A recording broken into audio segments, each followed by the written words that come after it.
Some people ask me if my blood sugar is low at night or in the morning. Should I still take my long-acting insulin, like Lantus or Levemir?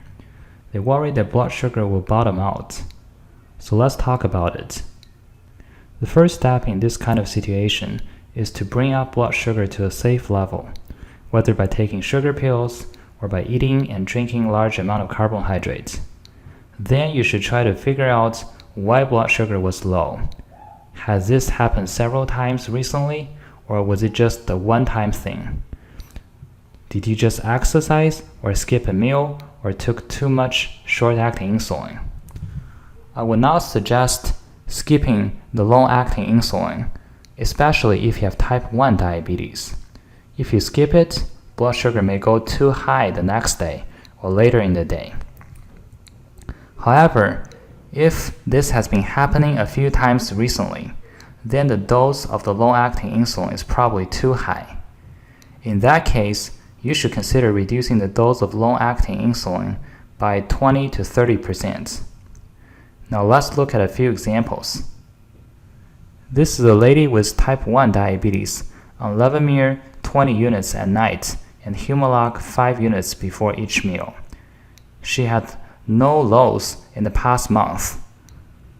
Before going to sleep tonight, however, blood sugar was only 52.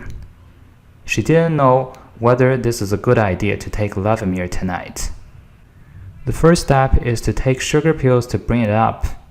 20 minutes later, blood sugar went up to 91. She didn't eat much carbohydrate for dinner that day, but still took 5 units of Humalog, just like she normally do for each meal. Also, she went for a walk after dinner. Both taking too much Humalog for dinner and exercise are responsible for the drop in blood sugar. But this is just a one-time thing. She has not had any lows any other time, so there is probably nothing wrong with her Levemir dose. What she ended up doing was checking blood sugar again 1 hour later. It was not going down anymore, so she just took 20 units of Levemir like she normally do and went to sleep. Next morning, blood sugar was 150. She then decided to get those insulin pump that will automatically suspend if blood sugar is low, so she does not need to worry about this type of situation anymore. I think that's a smart decision. The next example is a gentleman with type 2 diabetes on metformin and Basaglar 30 units every night. His blood sugar will go too low whenever he skips a meal. Sometimes it also woke him up in the night. His blood sugar tonight was 55. He took sugar pills and blood sugar went up to 120. He remembered that his last meal was 2 p.m., which was 8 hours ago, and that should be the reason why blood sugar was low tonight.